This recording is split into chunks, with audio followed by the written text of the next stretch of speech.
Praise God. Purihin ang Panginoon.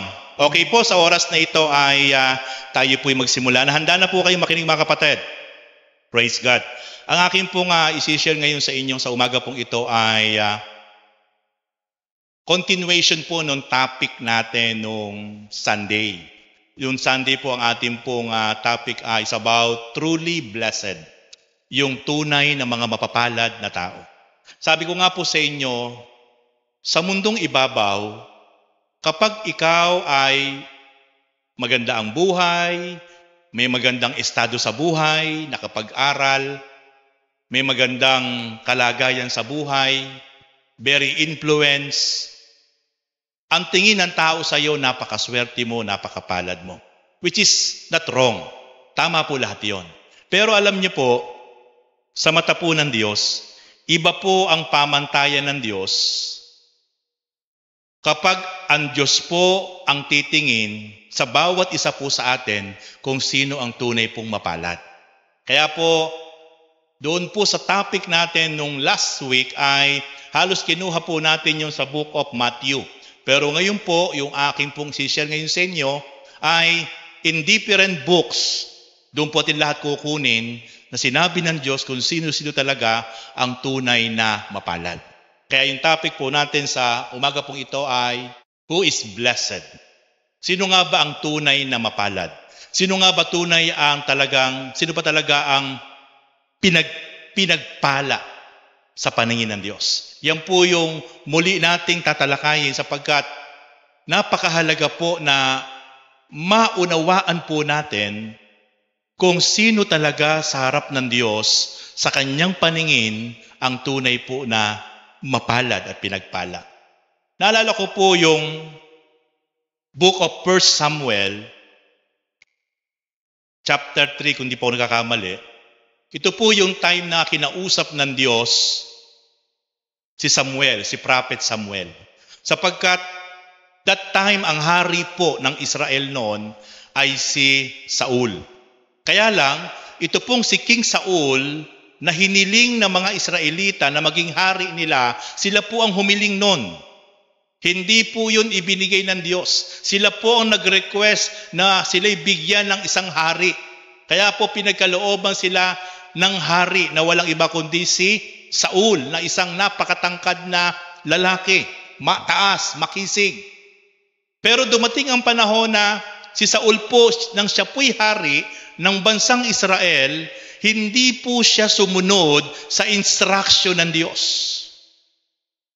Sinuway po niya yung utos ng Diyos. Nakalimutan po niya na sundin kung ano ang instruction ng Diyos. Ang Diyos po kasi sa lumang tipan napakahigpit.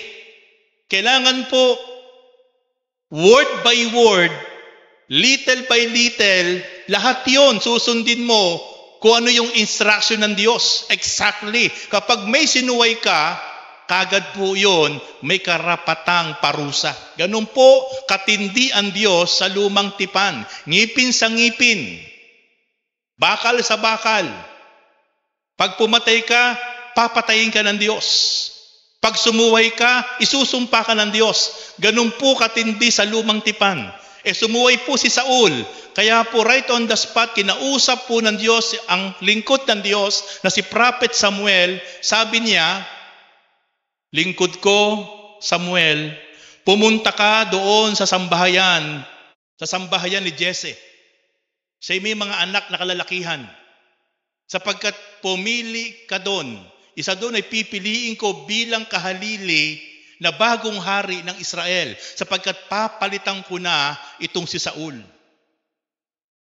Kaya nung sumunod po si Samuel, nung makita po niya yung mga anak ni Jesse na matatangkad, matitipuno, sabi niya doon sa isa, siguro ito na ang gagawing bagong hari ng Panginoon ng bansang Israel.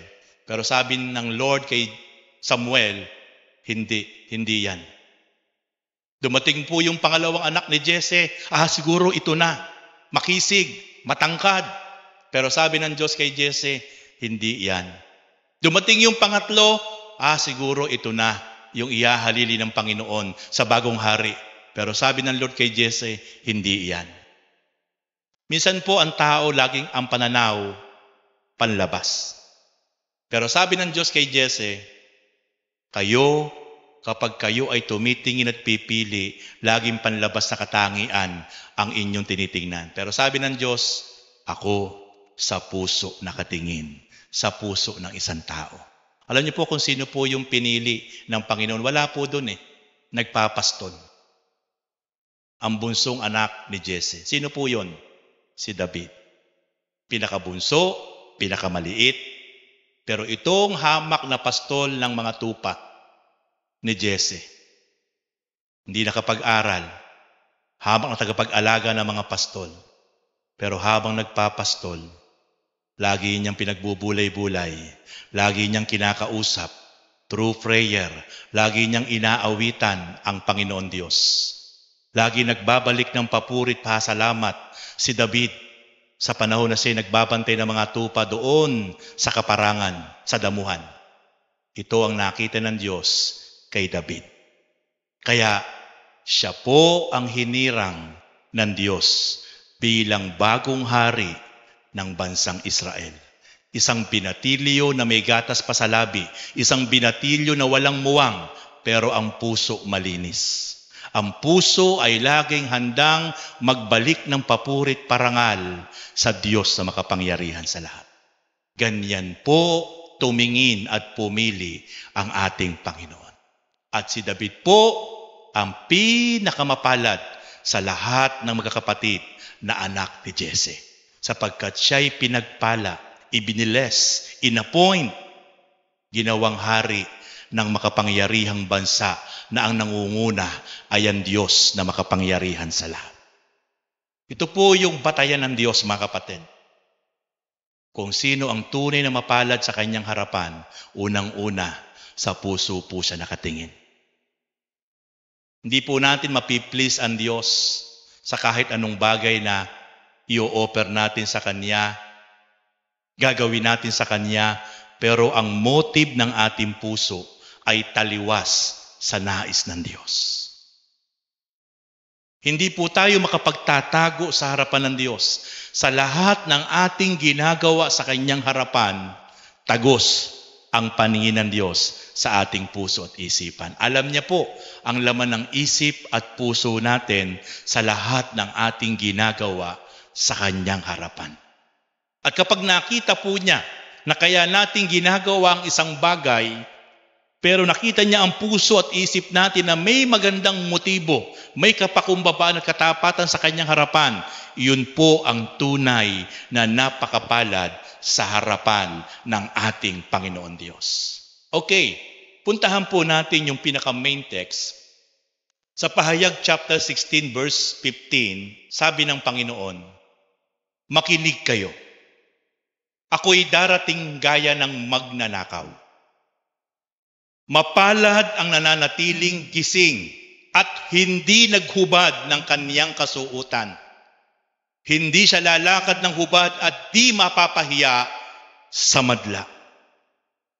Dito po ang nagsasalita dito sa Book of Revelation na isinulat ni Juan the Beloved, habang ito ay sinasabi ng Panginoon na isulat ni Juan.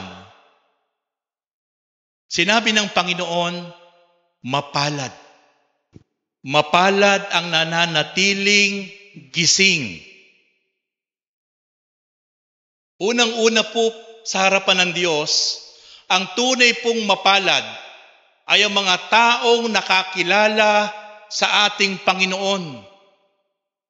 Dati po kasi ang mga tao na wala pa pong tamang relasyon sa Diyos, kasama po tayo doon, lahat po tayo ay tulog at patay sa espiritual. Patay po ang lahat ng taong hindi pa nakakakilala sa ating Panginoon at hindi pa po naboborn again. Kaya nga po, sabi ng Panginoon, inuulit ko sa inyo sa John 3 verse 5, lahat ay kailangang maipanganak na muli. We must be a born again. Because we cannot enter the kingdom of God unless be born again. Napakaliwanag po ang sabi ng Panginoon, lahat kailangang maipanganak na muli. Kaya po yung word na born again, hindi po yun religion. Yung word na born again, yung po ay command, utos ng Panginoon na sinabi ng Panginoon sa book of John chapter 3, lahat ay kailangang maipanganak na muli sa espiritual. Kasi habang hindi po naipapanganak sa espiritual ang isang tao o naboborn again, siya po'y nananatiling tulog o patay sa harapan ng Diyos. Kaya sinasabi po diyan, mapalad ang nananatiling gising. Kasi meron pong mga nakakilala sa Panginoon, matapos pong makakilala sa Panginoon, matapos pong maborn again, muli pong nagbalik sa lusak ng kasalanan. Muli pong binalikan yung dati niyang buhay. Kaya spiritually condition, yan po yung muling nakatulog. Muli pong namatay in spiritual aspect. Yan po yung sinasabi ni Jesus sa book of Revelation chapter 16 verse 15 na hindi po yan literal na dapat kang laging gising. Ang kahulugan po niyan, kapag tayo nakakilala sa Panginoon, kapag tayo na born again, hindi tayo dapat abutan ng ating Panginoon sa kanyang pagbabalik na tayo po ay nakatulog o muling nahimbing. Ibig sabihin, muli tayong nagbalik sa kasalanan. Sapagkat ang tunay pong mapalad ay mga taong matapos makakilala, matapos magsisi, matapos tumanggap sa Panginoon, matapos na nakaranas ng kagandahang loob ng Diyos, hindi na po nagbalik sa maruming buhay. At nagpapatuloy,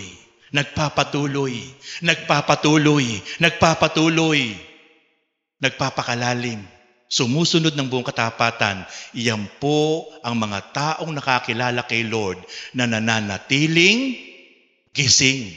Kaya sabi ni Lord, mapalad ang nananatiling gising. Pangalawa, at hindi na naghubad ng kanyang kasuotan. Hindi po yan literal na kasuotan. Hindi po yan literal na clothes o wear. Yung pong kasuotan, tayo po dati ay napakadungis, napakadumi sa harapan ng Diyos. Pero nung tayo po'y kumilala sa ating Panginoon, tinanggap natin si Jesus, nilinis tayo ng Panginoon sa pamamagitan ng kanyang dugo na natiki sa bundok ng Kalbaryo. Lahat ng ispat, lahat ng blemishes, lahat ng wrinkles sa ating pag-iisip, sa ating pagkatao, sa ating damdamin, nilinis ng Panginoon, pinurify tayo at tayo siniutan ng isang puting damit na espiritual ng kabanalan. At yung damit ng kabanalang iyon, dapat wag nating huhubarin. Spiritual cloth. Pansinin niyo po yung turo ni Jesus sa Luke chapter 15 about the prodigal son. Yung alibughang anak na nagwaldas, inubos ang kanyang minanang napakalaki at nagpakalayo-layo, inubos sa mga gawaing hindi maganda, at nung matapos siyang iwan niya yung kanyang ama, kinuha niya ng wala sa panahon yung kanyang mana, nagdalita siya, naghirap siya. Yun yung consequence ng isang taong humihiwalay sa Panginoon Diyos. Pero pansinin niyo nung ma-realize niya, nung makapagmuni-muni siya, sa bahay ng aking ama, sobra-sobra ang pagkain. Kahit mga katulong, mga alipin, sobra-sobra ang pagkain. Samantalang ako ngayon dito, wala akong makain. Pagkain na lang po ng baboy, kasi po namasukan po siya na tagapag-alaga ng baboy doon sa malayong lupain dahil nagdalita po siya. Kaya nung nararanasan niya po yun, na-realize niya, babalik na lang ako sa aking ama. Hindi na bilang isang anak, kundi bilang isang alipin na lang. Kasi sobra na po yung hirap niyang pinagdadaanan eh. Pero pansinin niyo po, malayo pa lang, natanaw siya ng kanyang ama. Nung siya po ipabalik na. Malayo pa lang. So ibig sabihin, bakit siya natanaw? Araw-araw. Araw-araw. Wala pong ginawa ang kanyang ama, kundi intayin isang araw ang pagbabalik ng kanyang anak. Ganyan din po ang Diyos. Ang Diyos po ay nakaupo sa trono sa kalangitan at wala siyang pinagmamasdan sa bawat isang anak na napariwara at muli bumalik sa kasalanan at iniintay niya na magbalik loob. Pansinin niyo po nung magbalik loob, sinalubong siya nung ama. Hindi sa inintay doon sa balkonahe.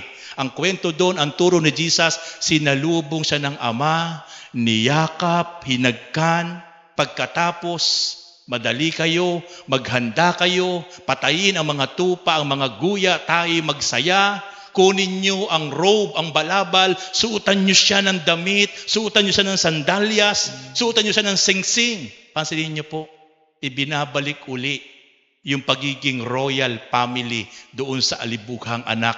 Pinasuotan siya ng robe, pinasuotan siya ng sandalyas, pinasuotan siya ng singsing. Yun po ay manifestation na muli siya nagbalik, kaya mararanasan niya ang isang pagiging royal family. Kaya makikita po natin mga kapatid, may isunuot na robe o kapa doon sa alibughang anak. Isinusuot uli. Nawala po yun eh. Nung siya po ay nagtampisaw sa kasalanan, nahubad po yun. Pero pansinin niyo po, nung nagbalik loob siya, ibinabalik sa kanya yung robe of righteousness. Yung robe of royal family. Kaya sabi po diyan, sabi ng Panginoon, mapalad ang nananatiling gising at hindi naghubad ng kanyang kasuotan. Kaya tayo po as a believers, as a children of God, kapag tayo po'y bumabalik, nagtatampisaw sa kasalanan, hinuhubad natin ang espiritual na damit. At kapag biglang bumalik ang ating Panginoon, kasi po ang ating Panginoon, babalik na parang magnanakaw. Meron po ba kayong nakita na yung magnanakaw pag dumating sa bahay natin, magpapaalam, magme-message sa messenger, magme-message sa text? Oy, bukas magnanakaw ako sa iyo ganitong oras, abangan mo ko. Wala pong ganun. Masusupresa ka na lang po sa kasarapan ng tulog. Minsan yung magnanakaw kapag po umaatake, yung pong bumabagyo, umuulan. Kasi alam nila kapag umuulan, malamig ang panahon, mas masarap ang tulog natin. Sa pagitan po ng alas 2 at alas 3 ng madaling araw, diyan po sila umaatake. Alam po nila yung kahimbingan ng tulog at magigising ka na lang po. Wala nang isang bagay na mahalaga sa bahay mo. Bakit? Kasi napasok ka ng isang magnanakaw sa panahon na hindi mo inaasahan. Sabi ng Lord, mapalad. Mapalad ang mga nananatiling gising at hindi naghubad ng kasuotan. Sabi diyan, hindi sa lalakad ng hubad at di mapapahiya sa madla. Kaya mga kapatid, pakaingatan po natin yung ating mga damit ng katuwiran na isinuot sa atin ng Panginoon.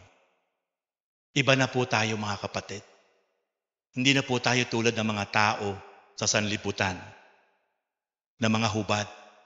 Ibig sabihin ng mga hubad, patuloy po nagtatampisaw sa mundo ng kasalanan. Tayo po ay meron na pong damit ng katuwiran at kabanalan.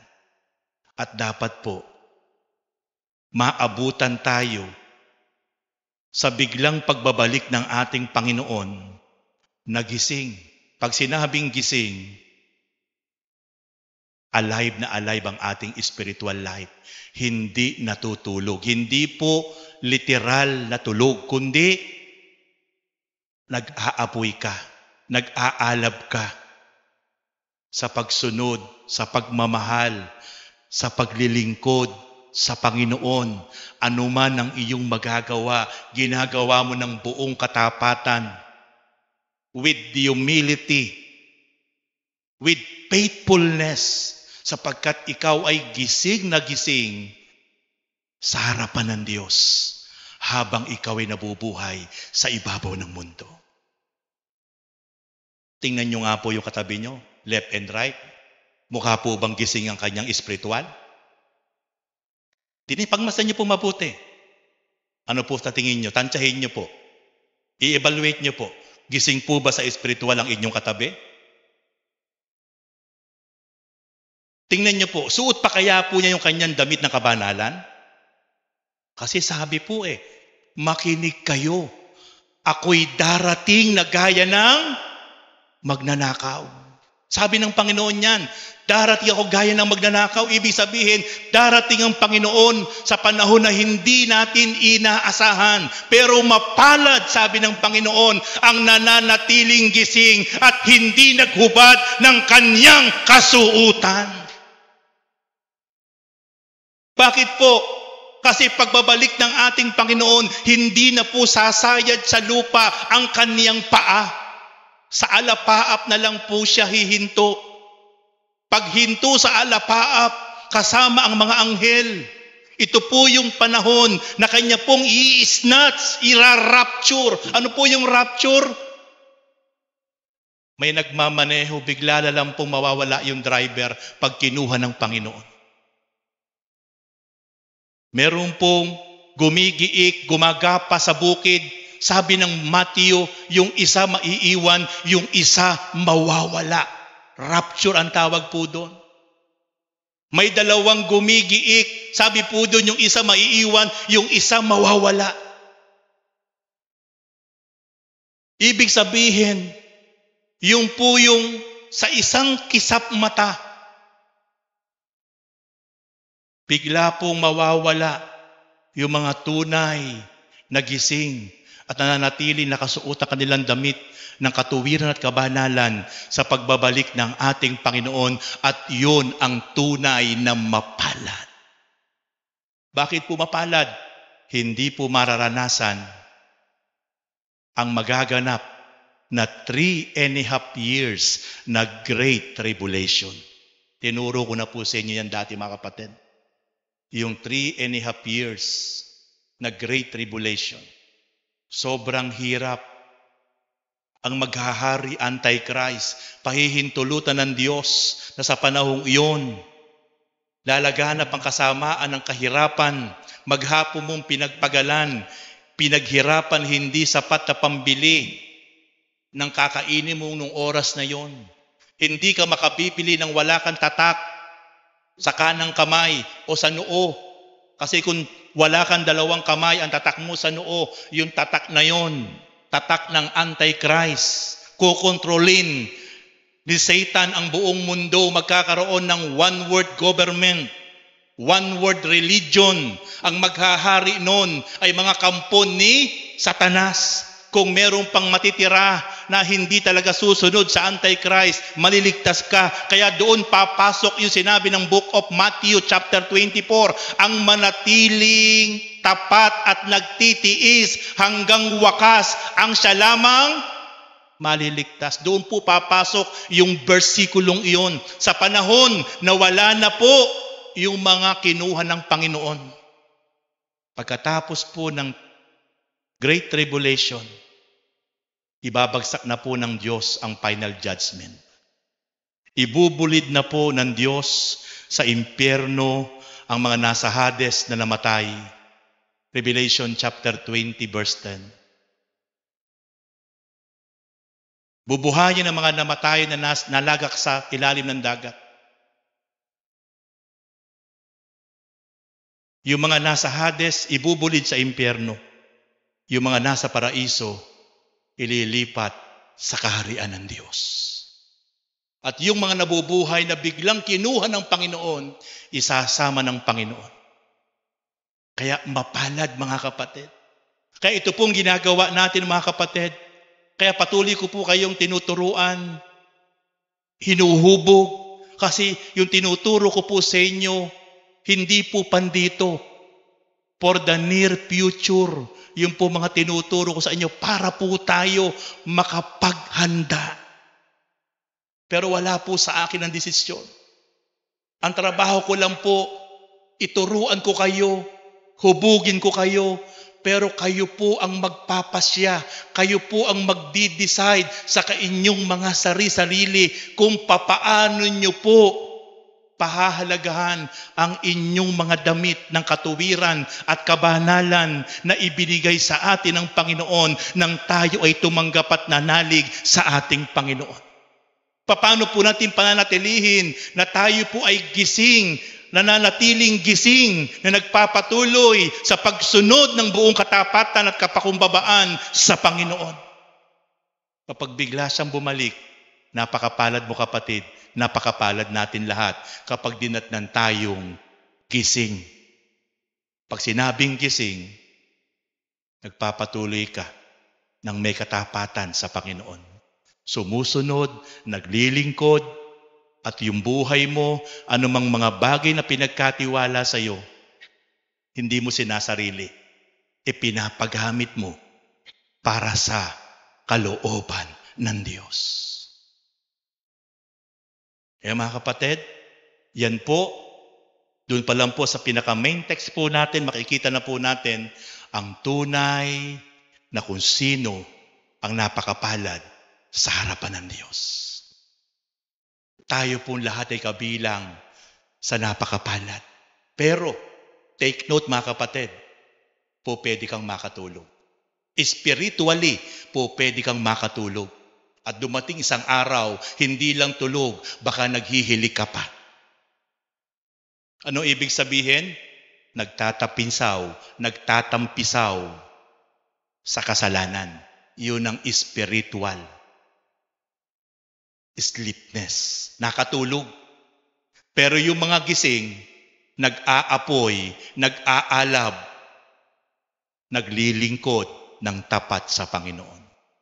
Yung mga may damit ng kabanalan, nagniningning, nagliliwanag, nakaka-influence. Saan ka man naroon, nagliliwanag ka. Kasi sabi ng ating Panginoon Kristo, ang sino mang lumalapit sa akin ay magkakaroon ng ilaw.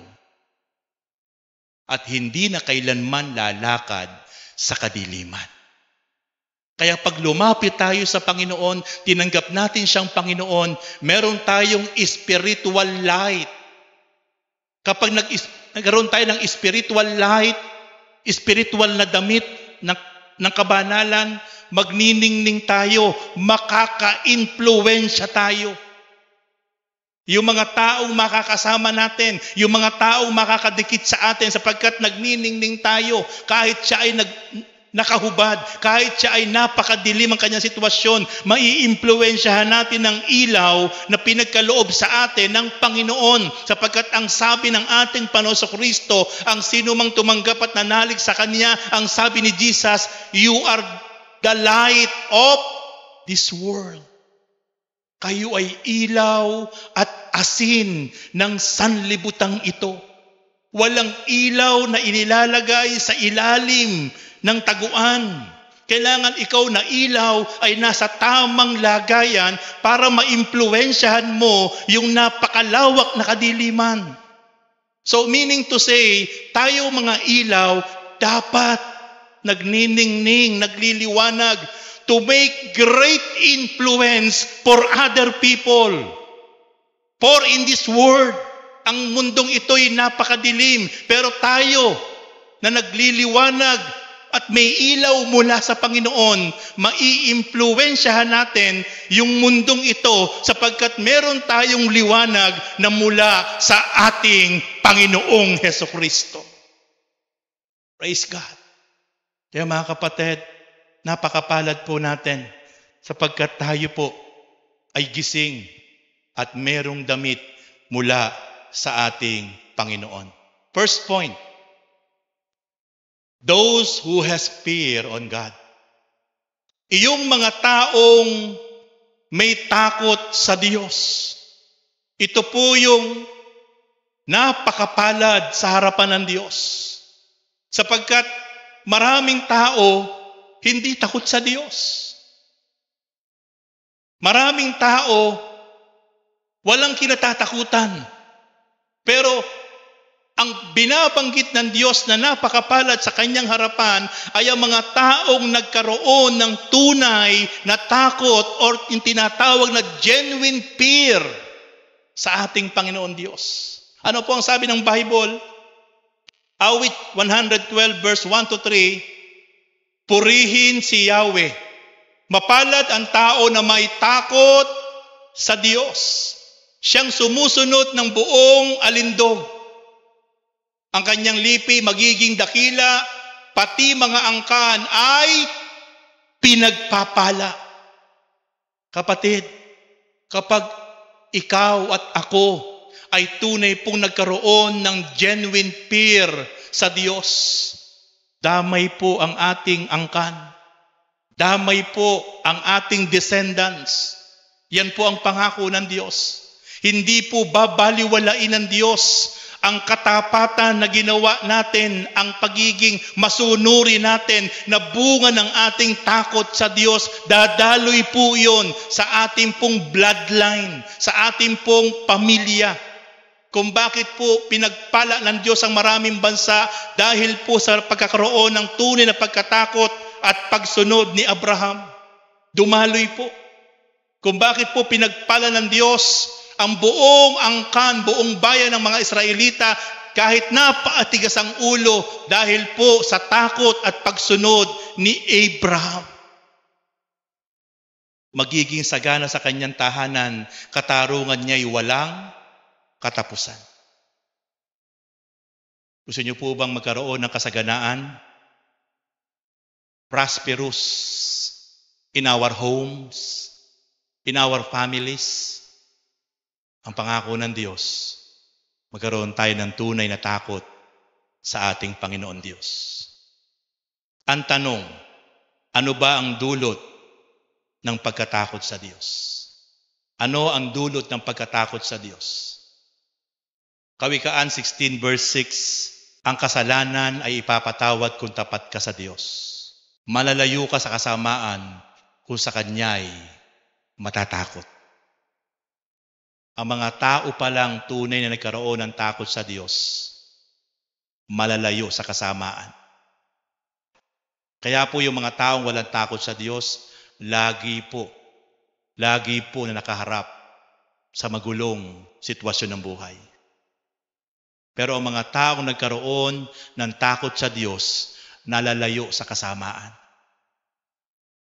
At ang sabi ng Panginoon, sa Kawikaan 22 verse 4, ang pagkatakot kay Yahweh, ang kapakumbabaan ay nagbubunga ng yaman, buhay at karangalan.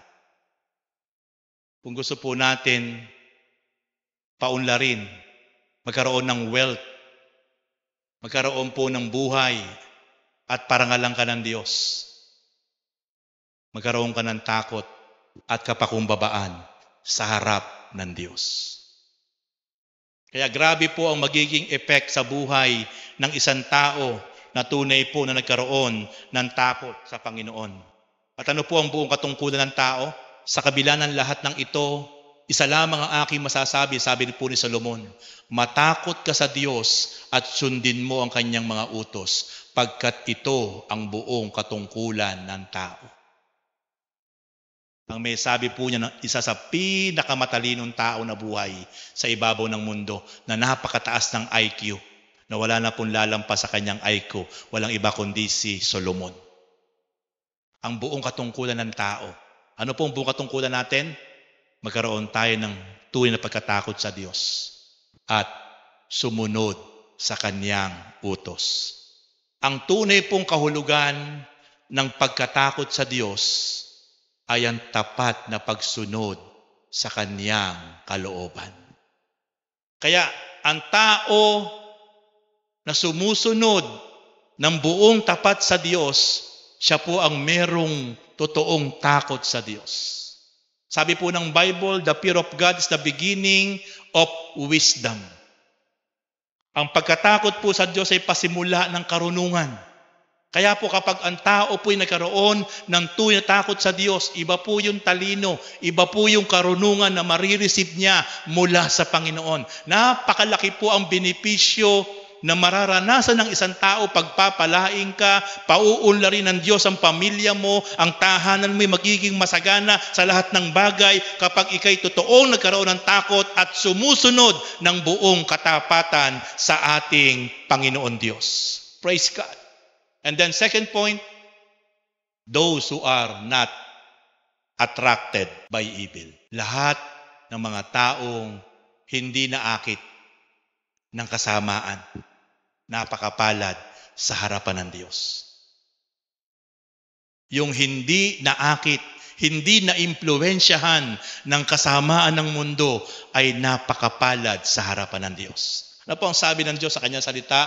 Awit 1, verse 1-3, mapalad ang taong hindi naaakit niyong mahasama, upang sundan niya ang kanilang payo't maling halimbawa. Hindi sumasama sa sinumang taong ang laging adhikay, pagtawanan lamang at hamak-hamakin ang Diyos na dakila. Marami pong tao sa paligid natin, kaya mamili po tayo ng kasama. Kasi po pwede po tayong maakit, maimpluwensyahan ng mga tao kung sino po yung sinasamahan mo. Tingnan niyo po yung isang kabataan na hindi marunong uminom. Pag ang sinamahan niya yung mga kabataang umiinom, isang araw, lasinggero na siya. Tingnan mo yung isang taong hindi marunong magsugal. Pero pag araw-araw ang sinasamahan niyang tao ay mga sugarol, isang araw, adik na po sa sugal. Kung sino yung taong sinasamahan mo, malaki ang potensyal na ikaw ay maaakit at maiimpluwensyahan. Pero piliin mo yung mga tao. Mga taong lumalakad sa kalooban ng Diyos. Sama ka lang. Sama ka lang kahit nasaan siya. Hindi po pwede isang araw na hindi kanya maiimpluwensyahan. At isang araw, mararanasan mo ang tunay na kagalakan, kapayapaan na nagmumula sa Diyos. Sapagkat ang dulot ng tunay na takot at pagsunod sa Panginoon, tagumpay, pagpapala, kapayapaan sa buhay at puso't isipan. Piliin po natin mga kapatid, yung ating laging sasamahan.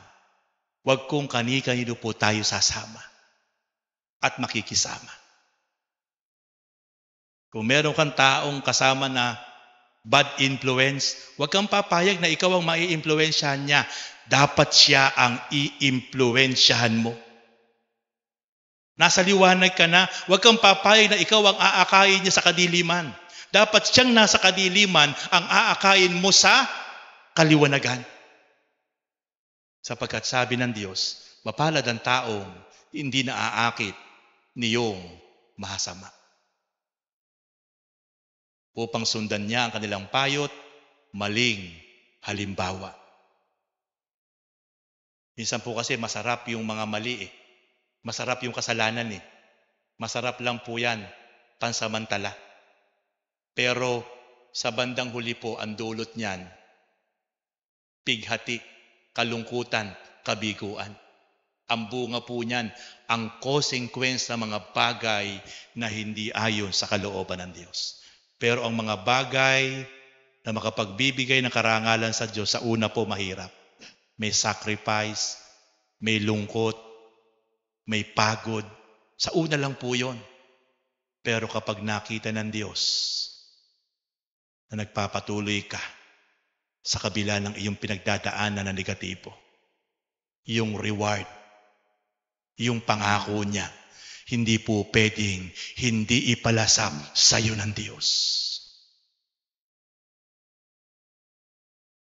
mararanasan at mararanasan mo ang isang buhay na ganap at kasiyasiya.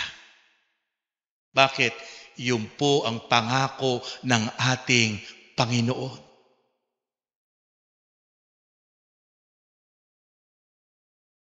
Nagagalak siyang laging magsaliksik ng banal na aral. Ang utos ni Yahweh siyang binubulay sa gabi at araw.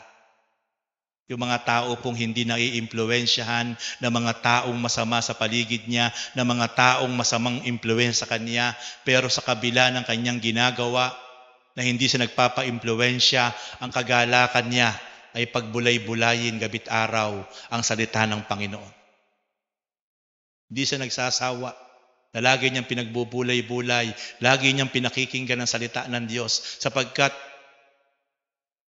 sa bawat pagkakataon na binubulay-bulay natin ang salita ng Diyos, napakalaki pong epekto nito sa buhay natin. Napakalaki pong epekto. Ako nga po ngayon pinipilit ko na araw-araw makapag-send po ako ng salita ng Diyos sa Messenger. Kung nakatatanggap po kayo, kasi napakahalaga araw-araw meron tayong nababasa na salita ng Diyos.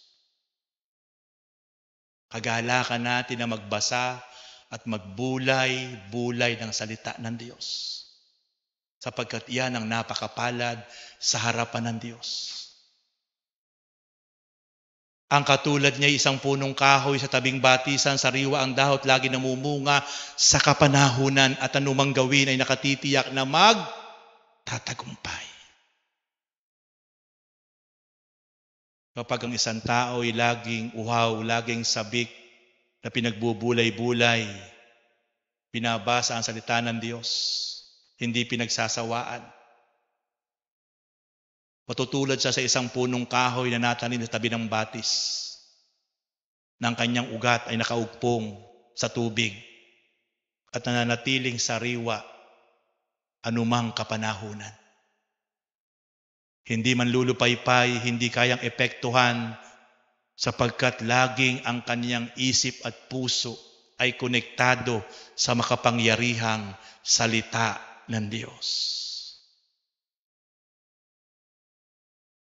Kapag ang salita po ng Diyos ang lagi nating kinasabikan, kinauhawan, at lagi natin pong itong inia-apply sa ating buhay, magpapara kang sariwang punong kahoy na ang iyong ugat ay nakaugpong doon sa daluyan ng tubig, na anumang kapanahunan, tagtuyot, tag-araw, pero dahil nakaugpong ang iyong ugat, ang iyong isip at puso sa pangako ng Diyos, hindi ka manlulupaypay, hindi ka manghihina, hindi ka mababalisa.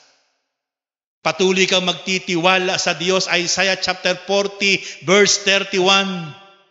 Mapalad ang isang taong nagtitiwala sa Diyos, sapagkat siya'y magpaparang ang kanyang pakpak ay bagwis ng agila.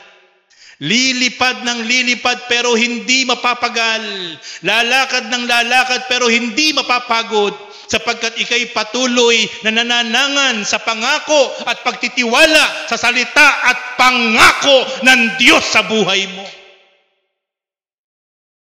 Paano kang manlulupaypay? Paano kang madidisappoint? Paano kang madidiscourage? Paano kang manghihina kapag araw-araw, gabi at araw, nagbabasa ka, nakikinig ka ng salita ng Diyos, na ang dulot ng salita ng Diyos ay pag-asa, inspiration. Bibigyan ka ng trust, bibigyan ka ng pag-asa, palalakasin ang pananalig mo sa Diyos. Kung nanghihina ka, palalakasin ka. Kung nanlulupaypay ka, bibigyan ka ng panibagong sigla. Kung bumabagsak ang pananalig mo, muli patatatagin ng Diyos ang iyong pananalig sa kapangyarihan ng salita ng Diyos.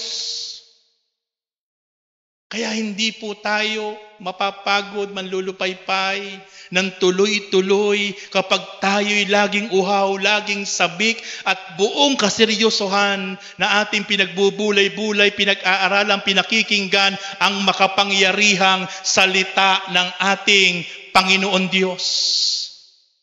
Next point, ang masamang tao'y parurusahan, hindi magmimintis. Iwawalay siya sa pagkakatipo ng mga matuwid. Sa taong matuwid ay itong si Yahweh ang siyang mag-iingat.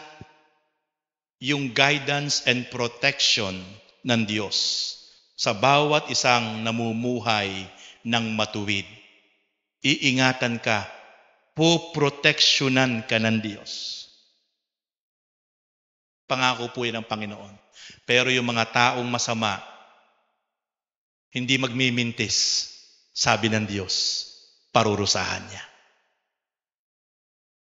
Sa taong matuwid ay itong si Yahweh ang siyang mag-iingat, ngunit kailanman ang mga masama ay mapapahamak.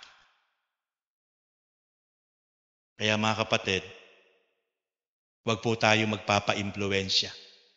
Huwag po tayo magpapaakit sa mga taong nakapaligid sa atin. Kung sila'y gumagawa ng kasalanan, kung sila'y namumuhay sa kasalanan, huwag na huwag tayong magpapa-impluwensya sa kanila. Sapagkat tayo po ay meron na pong damit ng katuwiran at kabananan.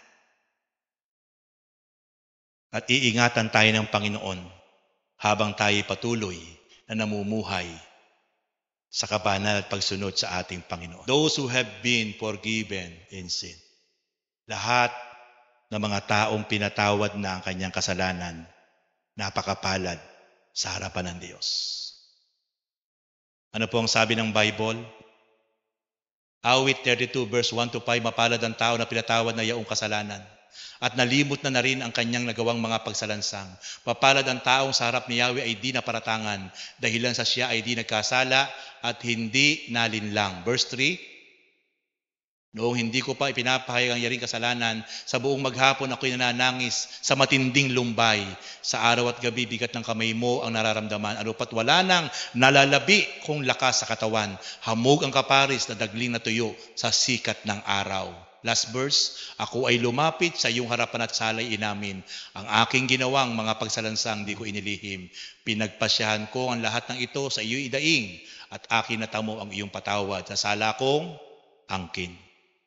We need to confess with humility, with humble heart, with seriousness sa harap ng ating Panginoon Diyos.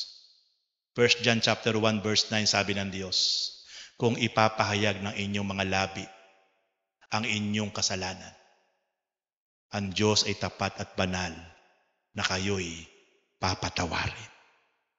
Mga kapatid, kung meron pa po na natatago sa ating isip at puso, meron pa po tayo nagagawa ng mga karumihan kasalanan, lihim na nagpapatuloy tayo,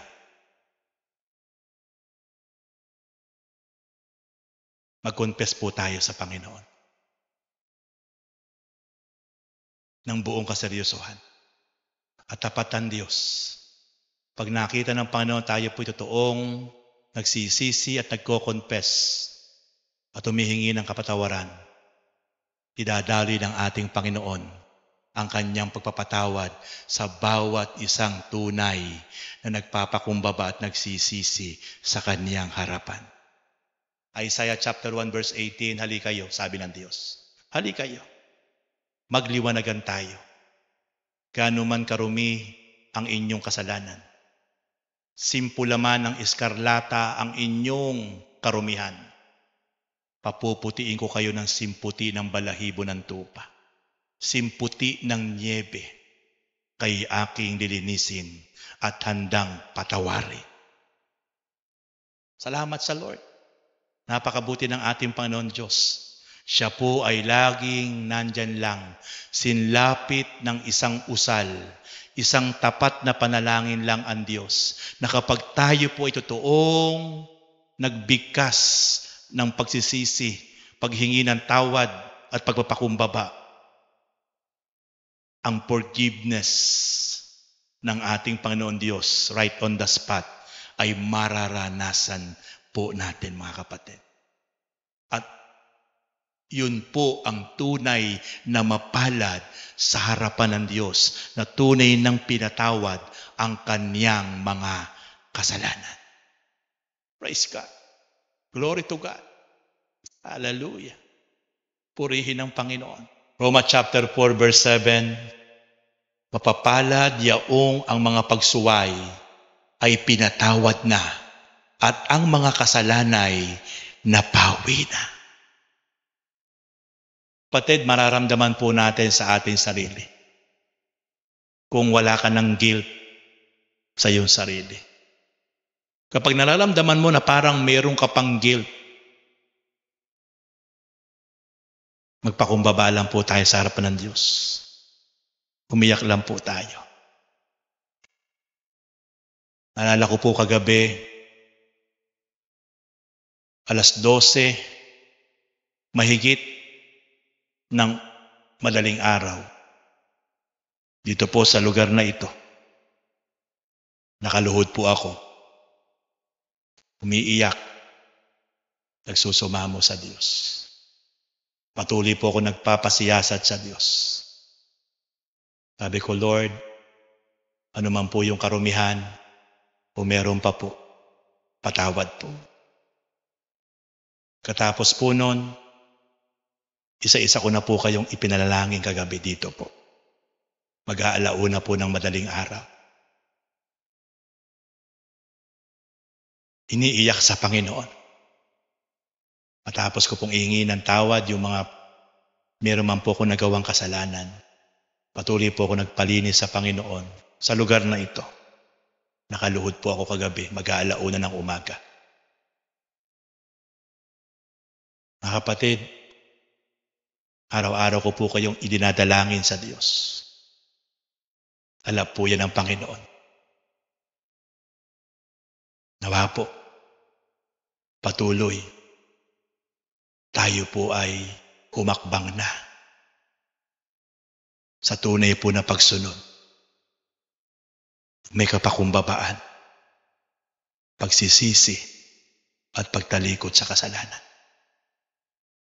Sapagkat dadaloy po ang biyaya at pagpapala sa buhay ng bawat isa po sa atin, kasama ang ating mga mahal sa buhay.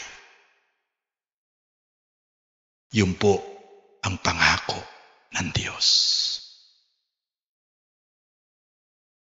Salamat kanina. Sabi ko, Lord, iparanas mo sa amin ang iyong presensya sa araw ng bukas. Muli.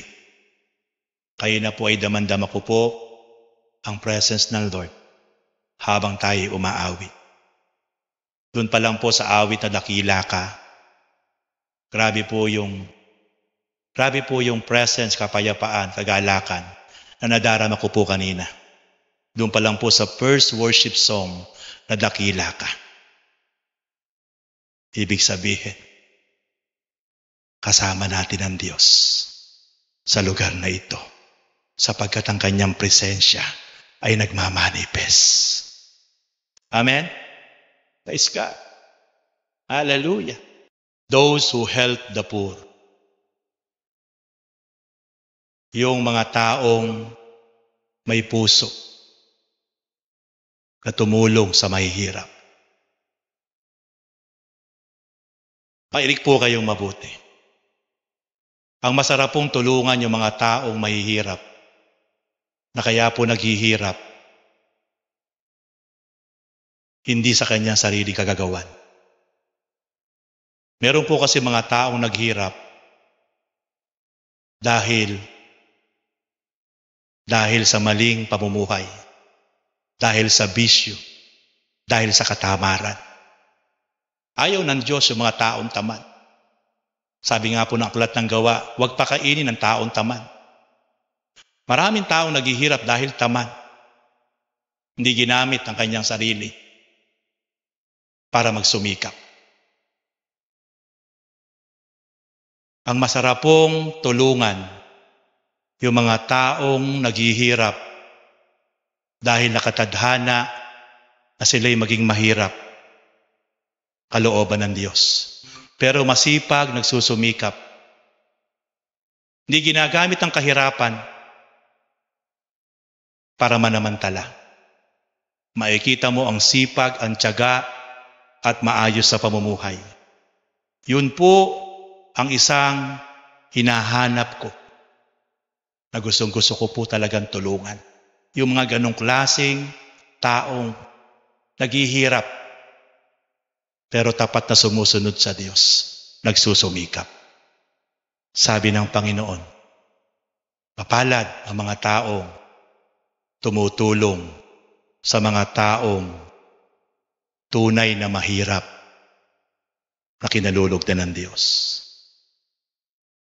Naalala niyo po si Lazaro? Natadtad na sugat ang kanyang buong katawan sa turo po ng ating Panginoon. Sa Luke chapter 19, mula ulo hanggang talampakan, nagnanaknakan sugat. Dinidilaan ng aso, walang pamilya, nakalupasay sa basurahan ng lalaking mayaman. Pero alam niyo po yung lalaking mayaman, ni hindi niya po tinulungan, ni hindi niya po kinumusta, ni hindi niya po binigyan ng pagkain yung lalaking si Lazaro.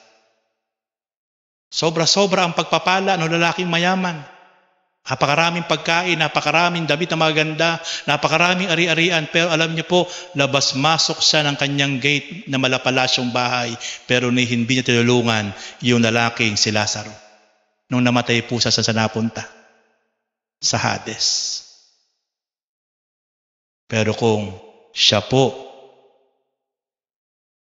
tinulungan niya si Lazaro, pinagamot niya, binigyan niya ng pagkain, may kakayahan siya, hindi mapupunta sa Hades ang kanyang kaluluwa. Kasi mapalad ang mga taong may puso, handang tumulong sa tunay pong nangangailangan.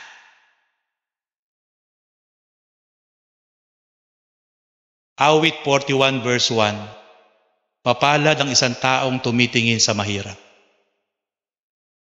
Si Yahweh ang tumutulong kung siya ay may pag-abag. Tingnan niyo po yung sikreto po mga kapatid. Napakapalad mo kapatid kapag lagi kang may puso. May panahon na tumulong sa taong karapat dapat tulungan na taong mahirap. Bakit po? Kapag may bagabag ka, kapag may problema ka, ang Diyos ang tutulong sa iyo. Hindi ka maghihirap. Hindi ka maghihirap. Hindi mo po problemahin kapag ikaw ay merong kabagabagan sa buhay. Bakit? Kasi yung ginagawa mong pagtulong sa mga taong kinalulugdan ng Diyos na walang kakayahan, nagsusumikap, may tamang relasyon sa Diyos, pero tinutulungan mo in turn back. Hindi yung taong iyon ang magbabalik sa iyo, yung Diyos na nakakakita sa ginagawa mong mabuting pagtulong sa taong karapat dapat tulungan. Pangako po ng Diyos yan.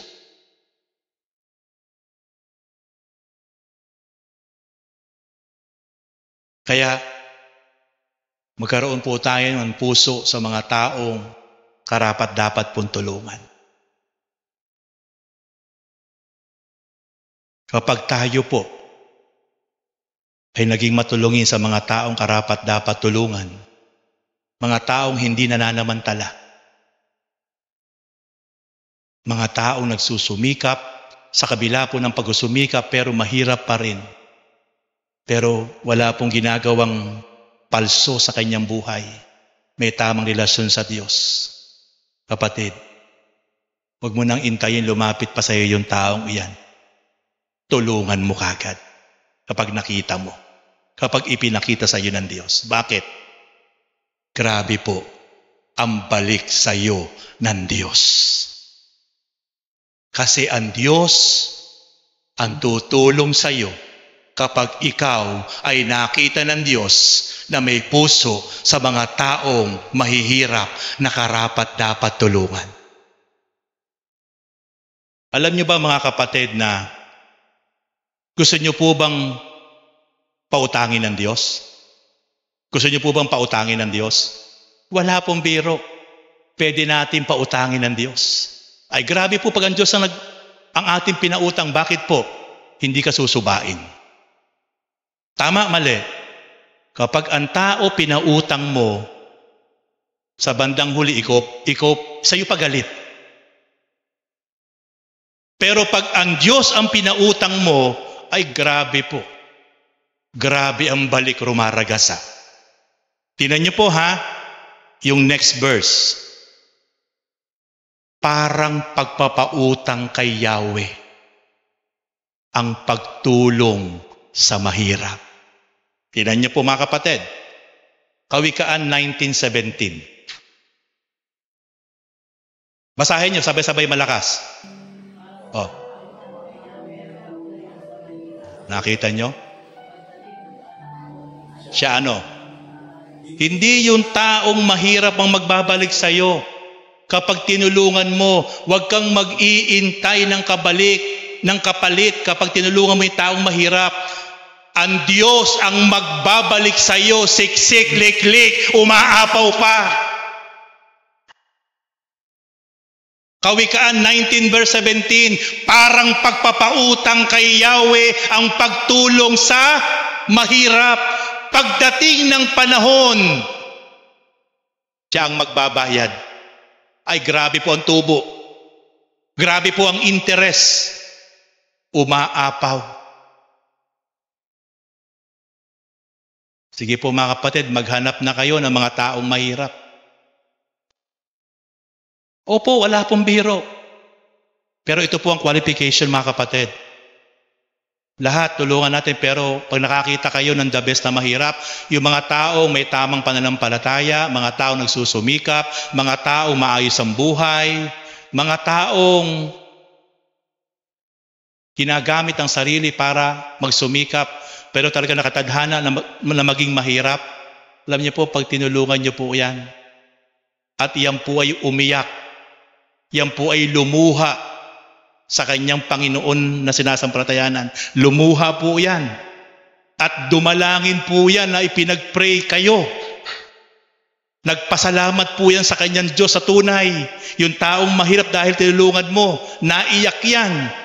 Eh grabe po, diringgin po yan ng Diyos. Napakalapit sa puso ng Diyos ang mga taong mahirap na meron tamang relasyon at nagsusumikap at hindi namumuhay sa kamalian. Kaya, in turn back, grabe po ang balik to. Mamamangha ka, magugulat ka kung saan-saan ang gagaling, kung saan-saan dumadaloy ang biyaya at pagpapala. At kapag nangyayari na yon, yun na ang pangako ng Diyos. Hallelujah! Yan po ang tunay na mapapalad sa harapan ng ating Panginoon. Praise God. Gusto mo ba na ikay pagpalain ng Diyos mga kapatid? Kawikaan 22 verse 9, ang mahirap ay bahaginan mo ng pagkain at tiyak na ikaw ay pagpapalain. Alam niyo po, mas magandang ibigay sa mahihirap pagkain. Kasi may mga taong mahirap, sinusugal lang. Ino-online sabong lang. Tama, mali. Pero bigyan mo ng pagkain yung mga taong mahirap. Pag kinain ng mahirap yan, sabi ng Diyos, ang taong mahirap, bahaginan mo ng pagkain, tiyak na ikaw ay pagpapalain. Malapit sa puso ng Diyos ang mga taong mahirap. Kaya mga kapatid, patuloy po tayo maging mapagbigay, lalo tigit sa mga taong karapat dapat bigyan. Yung hindi ka sinasamantala. Mga taong may malinis na puso't hangarin na kinalulugdan ng Diyos. Titiyain ko po sa inyo, ang pagpapala ay mararanasan po ng bawat isa po sa atin. Those who worship God, yung mga sumasamba sa Diyos, Yung mga tao pong talagang worshiper, grabe po ang reward at blessing niya sa Diyos. Ano po ang sabi? Awit 89:15, mapalad ang taong sa iyo sumasamba. Sa pagsamba nila'y inaawitan ka at sa pag-ibig mo'y namumuhay sila. Yan niyo po. Ano po ang sabi? Sa pagsambi nila'y inaawitan ka. Kaya po yung ginagawa natin dito, may mga instrumento, sama-sama tayong umaawit. Yan po ang isang gustong act of worship ng Diyos na literal, na inaawitan siya, pinararangalan siya, pinapupurihan siya. Napakapalad pala ng mga taong sumasamba sa pamamagitan ng pagbibigay ng karangalan, kapurihan sa Diyos, umaawit, nagpupuri. Sabi ng Diyos, mapapalad ang mga taong iyan. Kapatid, napakapalad mo. Bakit? Sapagkat inuna mo ngayon na sumamba, pumunta sa lugar na ito, sapagkat ikaw ngayon ay napakapalad sa harapan ng Diyos. Gustong-gusto ng Diyos sa siya'y pinararangalan. Ang Diyos po ay nagmamasid mula sa kanyang trono sa kalangitan. Ano po ang sabi ng Panginoon? Awit 53 verse 2, magmula sa langit, ang Diyos nagmamasid sa kanyang nilalang kung mayroong marunong at tapat sa kanya na nananambahan. Mula sa langit, pinagmamasdan niya ang apat na sulok ng daigdig at naghahanap siya ng isang tapat na sumasamba sa Kanya. Kapag nakakita siya ng tapat na sumasamba sa Kanya, ang Diyos ay napakabuti, ang Diyos ay napakaganda ng kalooban. Tiyak na may gagawin ang Diyos sa buhay mo, sa buhay ko. Ibang matuwa, ibang malugod ang Diyos sa bawat isang taong nagbibigay ng mataas na paggalang, pagpaparangal at pagsamba sa Kanya. Hallelujah. Praise God.